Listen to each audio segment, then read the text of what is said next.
മലയാള സിനിമയിൽ ബദൽ സംഘടനയുമായി യുവ സംവിധായകർ ആഷിഖ് അബു, രാജീവ് രവി, ലിജോ ജോസ് പല്ലിശ്ശേരി എന്നിവരുടെ നേതൃത്വത്തിലായിരിക്കും സംഘടന.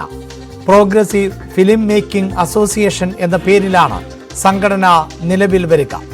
സമത്വം, സഹകരണം, സാമൂഹിക നീതി എന്നീ മൂല്യങ്ങളിൽ വേരൂന്നി പ്രവർത്തിക്കുന്നതാണ് സംഘടനയുടെ ലക്ഷ്യം. ഡാനി പോളാണ് വാർത്തയുടെ വിശദാംശങ്ങളുമായി ചേരുന്നത്.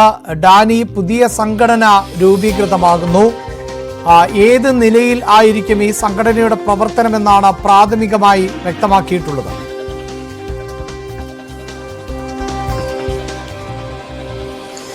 അഭിലാഷ, ഇതിപ്പോൾ യുവ സംവിധായകരുടെ നേതൃത്വത്തിൽ ആണ് ഈ സംഘടനയ്ക്ക് ഒരു രൂപം നൽകാനായിട്ട് ഉദ്ദേശിക്കുന്നത്. അതിൽ കൂടുതലായും തന്നെയും ഈ രംഗത്ത് പ്രവർത്തിക്കുന്ന, സിനിമയുടെ പിന്നണിയിൽ പ്രവർത്തിക്കുന്നവർക്ക് കൂടുതൽ പ്രാമുഖ്യം നൽകിക്കൊണ്ട് അവരുടെ ഒരു കൂട്ടായ്മ എന്ന രീതിയിലത്തെ ഒരു ആശയമാണ് ഇപ്പോൾ പങ്കുവച്ചിരിക്കുന്നത്. ഇതിൽ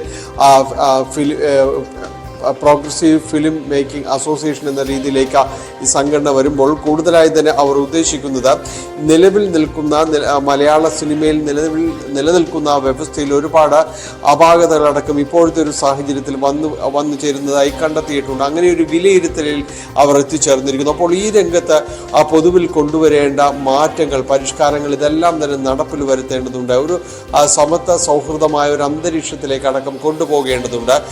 പുരോഗമനപരമായ ഒരു അന്തരീക്ഷത്തിലല്ല ഇപ്പോഴത്തെ ഒരു സാഹചര്യം, ഈ ഒരു കാലഘട്ടത്തിന് ചേർന്ന് നിൽക്കുന്ന രീതിയിലല്ല പലപ്പോഴും ഇവിടുത്തെ ഒരു മലയാള സിനിമയിൽ അങ്ങനത്തെ ഒരു അന്തരീക്ഷം നിലനിൽക്കുന്നില്ല എന്നതടക്കമുള്ള വിലയിരുത്തലുകൾ ഇവരുടേതായി പുറത്തു വന്നിരിക്കുന്ന ഈ കുറിപ്പിൽ നിലനിൽക്കുന്നുണ്ട്, ചൂണ്ടിക്കാണിക്കുന്നുണ്ട്. അപ്പോൾ അത്തരമൊരു മാറ്റത്തിന് വേണ്ടി ശ്രമിക്കാനാണ് തങ്ങൾ പരിശ്രമിക്കുന്നത് എന്നത് ഒരു ചൂണ്ടുപലകയോടുകൂടി തന്നെയാണ് ഈ സംഘടന ഈ ഒരു ആശയം മുന്നോട്ട് വയ്ക്കുന്നത്.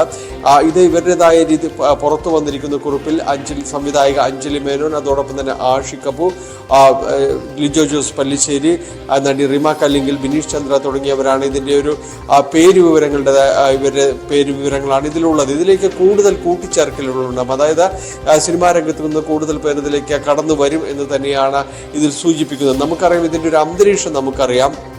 ഇപ്പോൾ ഈ ഹേമ കമ്മിറ്റി റിപ്പോർട്ട് അടക്കം പുറത്തു വന്നൊരു സാഹചര്യത്തിൽ നിരവധി പേർ ആരോപണ വിധേയരാകുന്നു.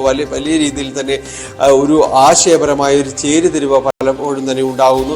ആഷിഖ് അബു തന്നെ ഫെഫ്കയിൽ നിന്ന് രാജിവെച്ച് പുറത്തു വന്ന ഒരാളാണ്. അപ്പോൾ സിനിമാ രംഗത്ത് ആശയപരമായ ഒരു സംഘടനം തുടരുന്നു എന്ന് തന്നെയാണ് വ്യക്തമാക്കുന്നത്. അതിനിടയിലാണ് ഇപ്പോൾ പുതിയ സംഘടനയുടെ രൂപീകരണവുമായി ബന്ധപ്പെട്ടുകൊണ്ട് ഇപ്പോൾ മുഖ്യധാരയിലുള്ള യുവ സംവിധായകരടക്കം രംഗത്ത് വന്നിട്ടുള്ളത്. നിശ്ചയമായും ഇത് വരും ദിവസങ്ങളിൽ കൂടുതൽ ചർച്ചകളിലേക്ക് വഴി തുറക്കും. അത് സിനിമാ രംഗത്തെ സാങ്കേതിക രംഗത്ത് പ്രവർത്തിക്കുന്നവർ മാത്രമാണോ, അതോ കൂടുതൽ ആളുകൾ ഇതിലേക്ക് മറ്റുള്ളവരിൽ നിന്ന്, മറ്റു സംഘടനകളിൽ നിന്നടക്കം വരുമോ എന്നൊന്നും നമുക്ക് കാത്തിരുന്ന് കാണേണ്ടി വരും. താരസംഘടനയായ അമ്മയിൽ നിന്നടക്കം ഈ ട്രേഡ് യൂണിയൻ രൂപീകരണ സ്വഭാവവുമായി ബന്ധപ്പെട്ടുകൊണ്ട്, അതായത് ഡാനി, ഇതിലിപ്പോൾ ഉണ്ടാകുന്ന സംശയം ഇത് സംവിധായകരുടെ മാത്രം ഒരു കൂട്ടായ്മയായ സംഘടനയായിരിക്കുമോ, അതിനപ്പുറത്ത് മറ്റു മേഖലകളിൽ നിന്നുൾപ്പെടെ സിനിമാ പ്രവർത്തകരെ ഉൾക്കൊള്ളിക്കുമോ എന്നുള്ളതാണോ?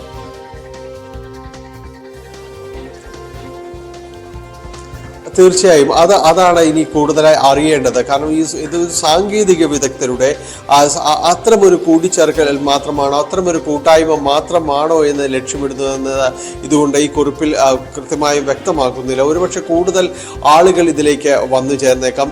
ഈ തൽക്കാലം ഇതിൽ പിന്നണിയിൽ നിന്ന് തന്നെയാണ് ഇത്തരമൊരു ആശയം ഉണ്ടാകേണ്ടത് എന്നതാണ് അതിൽ പറഞ്ഞു വയ്ക്കുന്നത്, ആ ഒരു കുറിപ്പിൽ പറഞ്ഞു വയ്ക്കുന്നത്.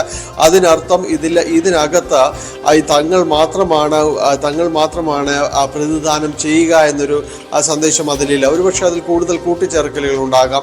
സിനിമാ രംഗത്ത് നിന്നുള്ള ഒരു വലിയ രീതിയിൽ തന്നെ മറ്റുള്ളവരെല്ലാം തന്നെ ഇതിലേക്ക് വരുന്ന രീതിയിലാണോ എന്നതും വ്യക്തമാക്കുന്നില്ല. ഒരുപക്ഷെ അതിൻ്റെ കൂടുതൽ ചർച്ചകൾ ഇനി നടന്നേക്കാമെന്നത് തന്നെയാണ്.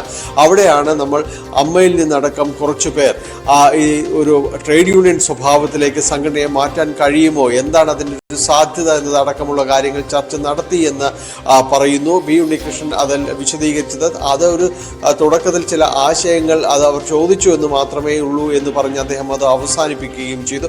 പക്ഷേ അങ്ങനെ പറഞ്ഞ് അവസാനിപ്പിക്കുന്നിടത്ത് നിന്നാണ് ഇപ്പോൾ ഒരു പുതിയ സംഘടനയുടെ തുടക്കം എന്ന രീതിയിലുള്ള ആശയം പങ്കുവയ്ക്കുന്നത്. അതുകൊണ്ട് തന്നെ നിശ്ചയമായും ആ രീതിയിലുള്ള ഒരു ചർച്ചകൾക്ക് തുടക്കമിട്ട് കഴിഞ്ഞു എന്ന് തന്നെയാണ് നമ്മൾ മനസ്സിലാക്കേണ്ടത്. വരും ദിവസങ്ങളിൽ അതിൽ ഏത് രീതിയിലാണ് ഇതിൻ്റെ ഒരു മുന്നോട്ട് പോക്ക് എന്നത് സംബന്ധിച്ച് വ്യക്തമാവുകയും ചെയ്യും. അഭിലാഷ്. യെസ്, അതാണ് ഈ ഹേമ കമ്മിറ്റി റിപ്പോർട്ട് പുറത്തു വന്നതിന് ശേഷം സിനിമാ മേഖലയിൽ അടക്കം വലിയ അഴിച്ചുപണികൾ നടക്കുന്നുണ്ട്. അതിനിടയിലാണ് ഇത്തരത്തിലൊരു സംഘടനയുമായി യുവ സംവിധായകർ മുന്നോട്ട് എത്തുന്നത്. നടൻ ദിലീപിനെതിരെ